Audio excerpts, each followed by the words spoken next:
अपना प्रदेश उत्तर प्रदेश देख रहे हैं आप, आपके साथ मैं हूं खुशबू पांडे। बुलेटिन की शुरुआत करेंगे बड़ी और अहम जानकारी के साथ करेंगे। बड़ी जानकारी मिल रही है, बहराइच हिंसा से जुड़ी बड़ी खबर। इस वक्त की दो आरोपियों को मुठभेड़ में इनकाउंटर हो गया है। दोनों आरोपियों का इलाज जारी है। पुलिस ने 5 आरोपियों को काबू कर लिया है। इस वक्त की बड़ी और अहम जानकारी से आपको रूबरू करा रहे हैं। जिस तरह से देखा गया था कि बहराइच में किस तरह से हिंसा देखा गया, आपको बताते चले कि दंगाइयों ने दंगा को भड़काने की कोशिश की थी, पथरावबाजी हुई थी जिसमें एक व्यक्ति की जान चली गई थी। इन सभी आरोपियों को दबिश देने के लिए लगातार पुलिस प्रशासन की कड़ी निगरानी चल रही थी। लेकिन इसी बीच में आपको बताते चले कि बहराइच हिंसा से जुड़ी बड़ी खबर आपको हम बता रहे हैं कि बहराइच हिंसा में किस तरह से आरोपियों को काबू किया गया है। 2 आरोपियों का मुठभेड़ में इनकाउंटर हुआ है। जो दोनों आरोपी का इनकाउंटर हुआ है उन दोनों का इलाज भी चल रहा है। पुलिस ने 5 आरोपियों को काबू कर लिया है। तो बताते चले आपको कि बहराइच में जिस तरह से हिंसा भड़की थी, इन सबको लेकर के पुलिस प्रशासन से लेकर के मुख्यमंत्री खुद इसकी निगरानी कर रहे थे। उन्होंने आदेश दिया था कि जो भी इसमें आरोपी है उसको बख्शा नहीं जाएगा। और खबर ये मिल रही है कि 2 आरोपियों को मुठभेड़ में एनकाउंटर हुआ है। उन दोनों आरोपियों का इलाज चल रहा है। हालांकि कुल इस पूरे मामले में 5 आरोपियों को काबू किया गया है, गिरफ्तार कर लिया गया है। तो बहराइच से बताते चले कि बहराइच हिंसा से जुड़ी ये बड़ी खबर आपको बता रहे हैं। 2 आरोपियों का मुठभेड़ में एनकाउंटर हुआ है। दोनों आरोपियों का इलाज चल रहा है। इस पूरे मामले में 5 आरोपियों को काबू कर लिया गया है। दिवाकर पांडे इसी खबर पर ज्यादा जानकारी के साथ हमारे साथ जुड़ चुके हैं। दिवाकर, क्या कुछ अपडेट, क्योंकि 2 आरोपियों को यहाँ पर एनकाउंटर में गहरी चोट आई है, इलाज चल रहा है, 5 को काबू किया गया है, क्या अपडेट है?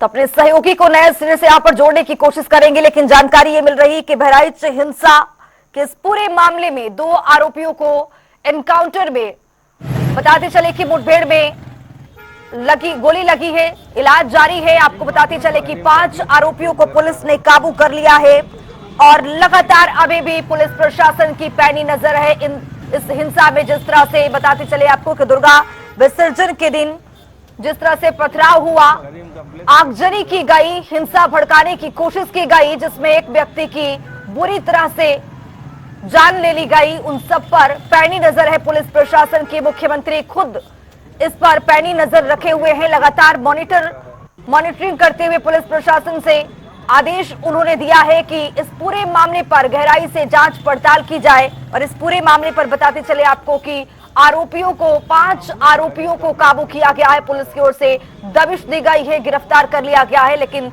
बड़ी जानकारी है कि एनकाउंटर में 2 आरोपियों का मुठभेड़ में एनकाउंटर हुआ है। दिवाकर पांडे हमारे सहयोगी हमारे साथ इसी खबर पर ज्यादा जानकारी के साथ बहराइच से जुड़ चुके हैं। दिवाकर, क्या अपडेट? 5 आरोपी को काबू किया गया है, 2 आरोपियों को एनकाउंटर में मुठभेड़ में एनकाउंटर हुआ है, इलाज चल रहा है, अपडेट क्या है? देखिए खुशबू, लगातार आज 5वां दिन था जो बहराइच के महाराजगंज में हिंसा हुई थी। इसको लेकर के तमाम सरकार के इकबाल पर जो है सवाल उठाए जा रहे थे लगातार 5 दिनों से। कल एक आरोपी की गिरफ्तारी हुई थी, उसके बाद से ही ये लगने लगा था कि आने वाले 24 घंटे में सरकार के द्वारा या पुलिस के द्वारा कोई बड़ी कार्रवाई हो सकती है। आज दोपहर के बाद जो पहली एफआईआर लिखी गई थी जिसमें 6 आरोपी नामजद थे, जिसमें से एक आरोपी को कल गिरफ्तार किया था। आज 5 आरोपियों को जो है पुलिस ने अरेस्ट किया था। और भारत नेपाल सीमा के पास थाना बसेरी गांव के पास दोपहर में जो है जब ये दोनों 5 आरोपी जब जो पुलिस के सामने हुए, पुलिस लगातार इनका पीछा कर रही थी, तो उसमें से जो 2 आरोपी थे उन्होंने जो है पुलिस पर फायरिंग की और जवाबी फायरिंग में पुलिस ने जो है उनका हाफ एनकाउंटर किया है। उनके कमर के नीचे दोनों लोगों को पैर में गोली मारी गई है और फिलहाल उन दोनों लोगों को जो है बहराइच के अस्पताल लाया गया है। इस समय मैं वही अस्पताल के परिसर में मौजूद हूँ। आप ठीक मेरे पीछे देख सकते हैं, यहाँ पर काफी पुलिस बल डिप्लॉयड किया गया है। यहाँ पर आसपास तमाम काफी भीड़ भी है और ये बताया जा रहा है कि थोड़ी थोड़ी देर में मेडिकल बुलेटिन जारी किया जाएगा कि आखिर उनकी स्थिति क्या है। लेकिन उन दोनों में से एक की हालत काफी गंभीर बताई जा रही है, लेकिन थोड़ी देर बाद जब मेडिकल बुलेटिन जारी होगा तभी ये कंफर्म हो पाएगा कि दोनों की स्थितियां क्या है। लेकिन जिस तरीके से लगातार ये कहा जा रहा था कि इस घटना का नेपाल से कहीं न कहीं कनेक्शन है, जो मुख्य आरोपी है उसके उसके उसके बड़े बेटे की ससुराल नेपालगंज में बताई जा रही थी, तो लगातार ये माना जा रहा था कि ये आरोपी जो है लगातार नेपाल भागने की फिराक में, और लगातार जो एसटीएफ की टीम है वो इनको रडार पर लिए हुए थी। आज दोपहर के बाद नालपारा और पैडिया के बीच में हाड़ा बसेरी गांव के पास इन 5 आरोपियों को गिरफ्तार किया गया, जिसमें से 2 लोगों ने पुलिस के ऊपर फायरिंग की और जवाबी कार्रवाई में 2 लोगों के पैर में गोली लगी है। दोनों लोगों को फिलहाल जो है बहराइच में अस्पताल में लाया गया है, जहां पर इसी बिल्डिंग के पीछे दिवाकर, जो 3 लोग पुलिस के गिरफ्त में हैं, वो क्या कुछ बयान दे रहे हैं? किस तरह से पूछताछ चल रही है उन तीनों आरोपियों से? फिलहाल ये काफी हाई सेंसिटिव मामला है, इस वजह से जो है मीडिया को फिलहाल बाहर रखा गया है। हम लोग परिसर के बाहर है, वहीं से आपको रिपोर्टिंग कर रहे हैं। फिलहाल अभी जो थोड़ी देर पहले एसपी से बात हुई है, उन्होंने कहा कि जो है वो दोनों जो 2 मुख्य रूप से जिनको गोली मारी गई है, पांव के नीचे उनको गोली मारी गई है, लेकिन उनकी स्थिति क्या है ये डॉक्टर के देखने के बाद ही क्लियर हो पाएगा। और अभी फिलहाल थोड़ी देर में मेडिकल बुलेटिन जारी होगा। लेकिन जिस तरीके से माना जा रहा था कल से कि 48 घंटे में कोई बड़ी कार्रवाई हो सकती है, उस बड़ी कार्रवाई के तहत 3 आरोपियों को तो गिरफ्तार किया गया है, उन्हें जेल भेजा जाएगा। लेकिन जो 2 आरोपी जिन्होंने पुलिस के ऊपर फायर किया था जवाबी कार्रवाई में, जिनको 2 लोगों को गोली मारी गई है पांव पर, वो दोनों लोग फिलहाल अस्पताल पहुंच चुके हैं और दोनों लोगों का इलाज जारी है। जिस तरह से दिवाकर देखा गया है कि लगातार पुलिस दबिश दे रही थी इस पूरे मामले को लेकर, आरोपी को जल्द पकड़ने के आदेश भी जारी कर दिए गए थे मुख्यमंत्री की ओर से, लेकिन प्रशासन का अगला कदम क्या है? देखिए, फिलहाल प्रशासन जहां एक तरफ लगातार शांति व्यवस्था बनाने में जुटा हुआ है कि पूरे क्षेत्र में शांति व्यवस्था हो, वहीं दूसरी तरफ लगातार प्रशासन ये पूरी तरीके से कोशिश कर रहा था कि क्यों कोई ठोस कार्रवाई हो, जिससे जो है ये लगे यहाँ लगातार कार्रवाई जारी है।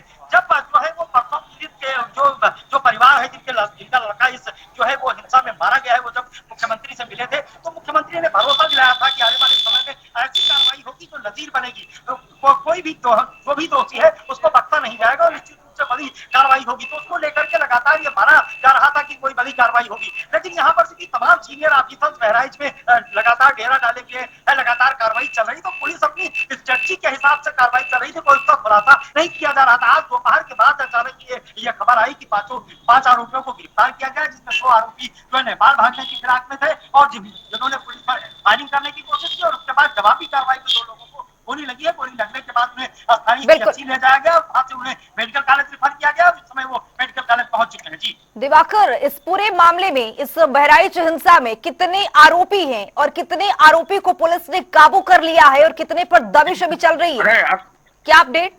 देखिए, फिलहाल ये स्थिति है जो इसमें पहली एफआईआर दर्ज हुई थी, तो जिस लड़के की मौत हुई है उसके भाई ने जो एफआईआर दर्ज कराई थी, उसमें 6 मुख्य जो है आरोपी नामजद आरोपी बनाए गए थे और 4 अज्ञात थे। उन 6 में से 1 की कल गिरफ्तारी हो गई थी और 5 की गिरफ्तारी आज हुई, जिसमें 2 लोगों को गोली लगी है। तो इस प्रकार जो पहली मुख्य एफआईआर हुई थी उस एफआईआर के जो 6 आरोपी है वो फिलहाल पुलिस की गिरफ्त में आ चुके हैं। 2 लोगों को गोली लगी है जिनको अस्पताल में एडमिट कराया गया है, बाकी 1 को कल जेल भेजा जा चुका था, बाकी 3 लोगों को जेल भेजने की कार्रवाई फिलहाल जारी है। तो इस प्रकार जो पहली एफआईआर हुई थी, जो मुख्य एफआईआर थी, उसके 6 के 6 अभियुक्तों को गिरफ्तार कर लिया गया है। शेष जो 4 अज्ञात जो बताए जा रहे हैं उनके जो है तलाश में लगातार 1 दर्जन टीमें यहाँ पर विभिन्न स्थानों पर छापेमारी कर रही है और ये माना जा रहा है कि बाकी जो आरोपी है वो भी जल्दी ही गिरफ्त में होंगे। इसके अलावा 10 एफआईआर और दर्ज की गई है, जिसमें तमाम जो बलवाई थे, जो उपद्रवी थे, इसके अलावा और भी जिन लोगों ने तमाम प्रकार के उपद्रव किए थे उनकी भी एफआईआर लगातार दर्ज की गई है। उसमें तमाम लोगों को, लगभग 4 दर्जन लोगों को हिरासत में पहले से किया जा चुका है,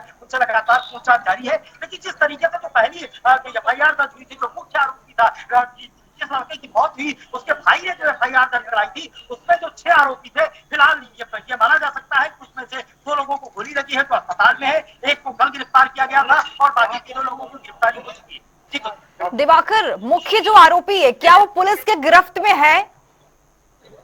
देखिए, निश्चित तौर पर आज जब ये लगातार कार्रवाई हुई तो उसमें से जो 2 आरोपी हैं, उन 2 आरोपियों को पुलिस की गोली लगी है, वो अस्पताल में है। जो मुख्य आरोपी अब्दुल हमीद है, जो 1 नंबर पर है, वो भी पुलिस की गिरफ्त में आ चुका है। इसके अलावा 2 और आरोपी पुलिस की आपके उन सबके ऊपर भी लगातार कार्रवाई जारी है और जल्दी ही उनको जेल भेजा जाएगा। लेकिन जिन 2 लोगों ने पुलिस के ऊपर जो है फायरिंग करने का प्रयास किया था, जिनकी जवाबी कार्रवाई में जिनके 2 लोगों को गोली लगी है, वो फिलहाल ठीक मेरे पीछे वो इमरजेंसी है जो है अस्पताल है, जहां पर दोनों लोगों को एडमिट कराया गया है। जी जिन 2 आरोपियों की गोली लगी है दिवाकर, ये कहां से पकड़े गए हैं और ये कहां पर मुठभेड़ चल रहा था?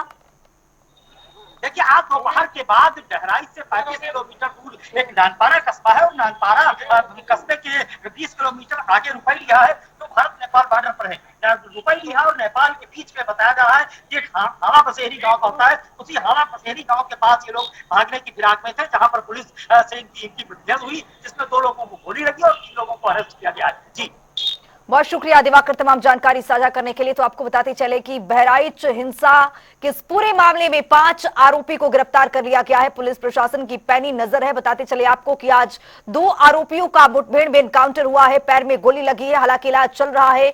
पुलिस प्रशासन की पैनी नजर बनी हुई है कि इस पूरे मामले में जो भी आरोपी है उसको बख्शा नहीं जाएगा। जिस तरह से रामगोपाल के, आपको बताते कि रामगोपाल मिश्रा की जिस तरह से हत्या कर दी गई इस पूरे मामले में, वो पूरी तरह से एक बहराइच में हिंसा का रूप ले लिया है। आगजनी की गई है, कई लोगों की बताते चले आपको कि घर जल गई हैं और कई तरह से घटनाएं पेश आई है, जिसको लेकर के दबिश लगातार चल रहा है।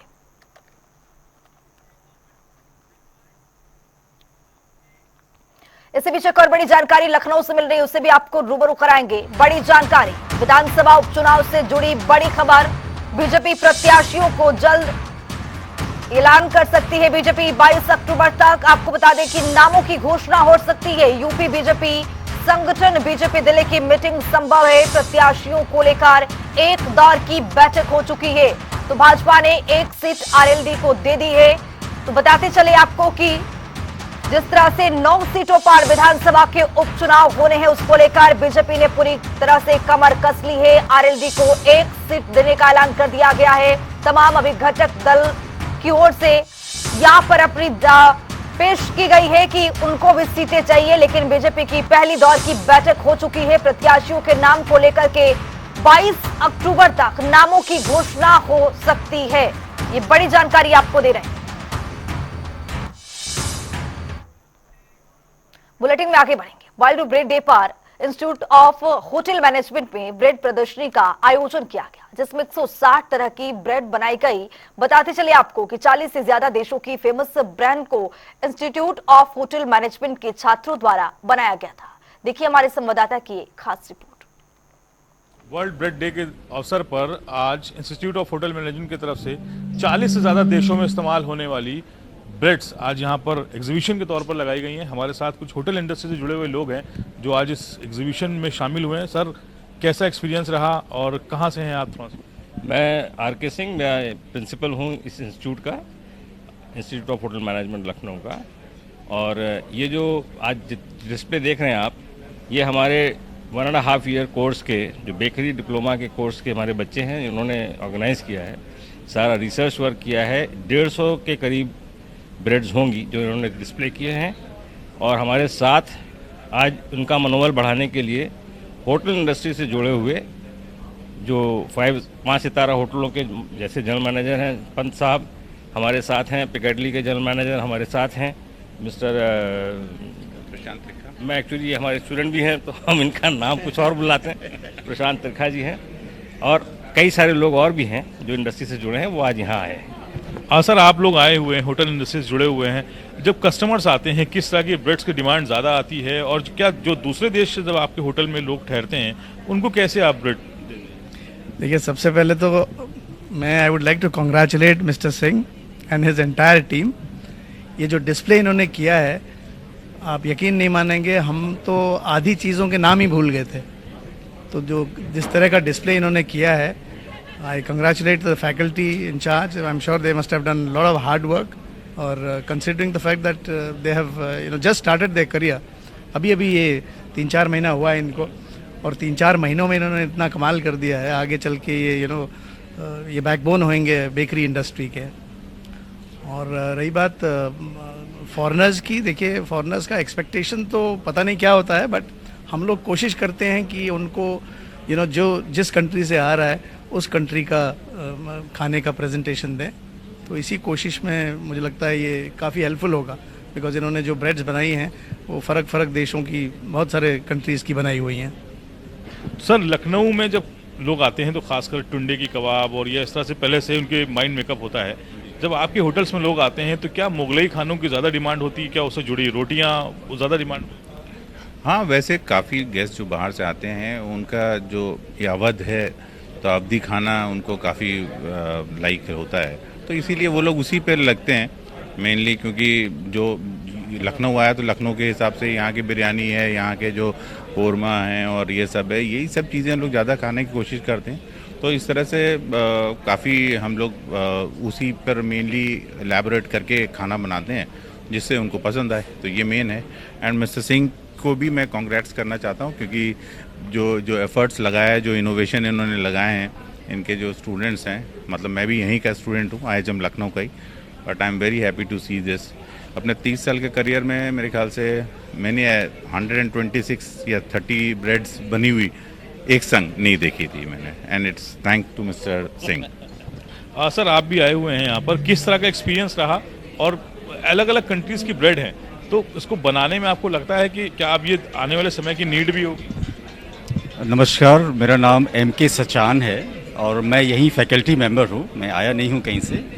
और जो भी आप ये प्रयास हमारे बच्चों का देख रहे हैं, एक बहुत ही सराहनीय प्रयास है और इसकी हम बहुत ही शुक्रगुजार हैं कि ऐसे बच्चे हमारे टैलेंटेड हैं, इतने कम समय पर और इतना एफर्ट लगाकर, और ये हमें दिया है। आपसे बात करने के लिए देखिए हम आपको वो तस्वीर भी दिखाएंगे अब, जो ये ब्रेड्स लगी हुई हैं तरह तरह की, और उसके साथ एक खाने का अलग अंदाज इसलिए भी है क्योंकि उसके साथ जो डिशेज़ हैं वो इस्तेमाल होती हैं।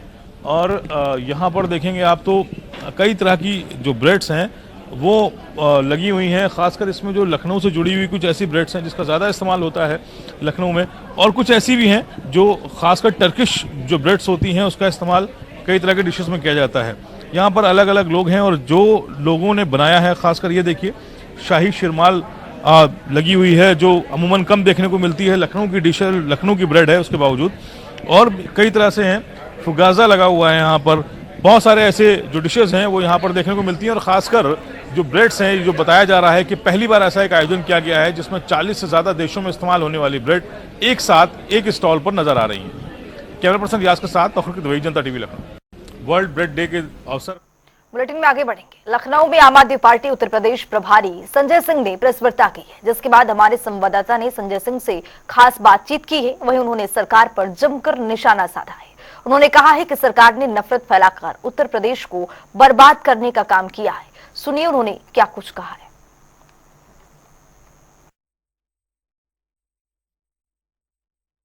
उत्तर प्रदेश में 2027 के विधानसभा चुनाव से पहले आम आदमी पार्टी अपने संगठन को मजबूत करने को लेकर के लगातार तत्पर है। इसको लेकर के कार्यकर्ता सम्मेलन भी किया गया था, जिसमें आम आदमी पार्टी के जो राज्यसभा सांसद हैं संजय सिंह, उन्होंने सभी कार्यकर्ताओं को, पदाधिकारियों को दिशा निर्देश दिए हैं। हमारे साथ बात करने के लिए राज्यसभा सांसद संजय सिंह जी हैं, उनसे बात करेंगे। सर, किस तरीके के आपने दिशा निर्देश दिए पार्टी के कार्यकर्ताओं को, पदाधिकारियों को? देखिए, महीने में 2 कार्यक्रम हर जिले में हमारी जो कमेटियां हैं वो आयोजित करेंगी। एक रचनात्मक कार्यक्रम सेवा का होगा और एक आंदोलन का कार्यक्रम स्थानीय मुद्दों पर होगा। 3 महीने में एक बार हम प्रदेश के मुद्दों को लेके लखनऊ के अंदर प्रदर्शन करेंगे। तो मोटे मोटे तौर पे ये काम तय हुआ है और 50 लाख मेंबर हमको पूरे यूपी में बनाना है। उसका अभियान 4 नवंबर से शुरू कर रहे हैं। बहराइच हिंसा को लेकर के क्या कहेंगे? देखिए, बहराइच हिंसा भाजपा सरकार की सुनियोजित साजिश का हिस्सा है। जब जब ये चुनाव हारते हैं, ये दंगे फसाद का रास्ता खोजते हैं। अभी लोकसभा में इनको करारी हार हुई है, उपचुनाव है, तो उसके पहले की ये तैयारी है। मैं समझता हूँ उत्तर प्रदेश की जनता को अब ये समझना होगा कि अमित शाह का लड़का शेखों के साथ मिलकर हजारों करोड़ का व्यापार कर रहा है। ICC उसका BCCI का चेयरमैन बन के घूम रहा है और यूपी का नौजवान झगड़ा लड़ाई में फंसा हुआ है। तो इससे यूपी की तरक्की कैसे होगी, हमारे नौजवानों का भविष्य कैसे बनेगा? तो मुझे लगता है यहाँ के लोगों को अब अपने बारे में खुद से सोचना पड़ेगा। डबल इंजन की सरकार, हमारे प्रधानमंत्री की प्राथमिकता शमशान बनाने की है, स्कूल, अस्पताल, रोजगार देने की नहीं। आम आदमी पार्टी इंडिया अलायंस में है, उपचुनाव होने वाले 9 सीटों पर, यहाँ पर इस पर क्या रहेगा आपका? यहाँ यूपी चुनाव आयोग तो भाजपा का दफ्तर बन गया है। आपने देखा मिल्कीपुर का चुनाव नहीं करा रहे हैं। किस आधार पर आपने ये फैसला लिया? भाई, चुनाव आयोग का काम है चुनाव संपन्न कराना। जिस विधानसभा क्षेत्र में स्टे नहीं है कोई, कोई आपको कोर्ट की रोक नहीं लगी है, वहां आप बहाना लगा रहे हैं कि एक रिट पिटीशन दायर हुई है। तो ये तो किसी भी विधानसभा में रिट पिटीशन 3-4 दायर हो जाती है हर चुनाव के अंदर, तो आप उसके कारण से चुनाव रोक देंगे? तो भाजपा चुनाव लड़ने से पहले चुनाव हार गई। ये मिल्कीपुर में चुनाव ना करा के भाजपा की संस्था चुनाव आयोग ने, भाजपा का प्रकोष्ठ जो है चुनाव आयोग, उसने ये तय किया है। तो ये थे राज्यसभा सांसद संजय सिंह, इन्होंने बताया कि बहराइच में जो हिंसा हुई है इसको पूरी तरह से निष्पक्ष तरीके से इसकी जांच करानी चाहिए और जो भी दोषी हो उनके खिलाफ सख्त कार्रवाई की जाए। वहीं उन्होंने अपने पदाधिकारियों को और कार्यकर्ताओं को भी दिशा निर्देश दिए हैं कि पार्टी को 27 से पहले किस तरीके से मजबूत करना है। वो आगे रणनीति लगातार बनाई भी जा रही है और उन्होंने दिशा निर्देश भी दिए हैं। कैमरा पर्सन आशीष के साथ मैं अंकुश जायसवाल, जनता टीवी, लखनऊ। फिलहाल इस बुलेटिन में अभी के लिए इतना ही। देश और दुनिया के तमाम खबरों के लिए बने रहिए जनता टीवी।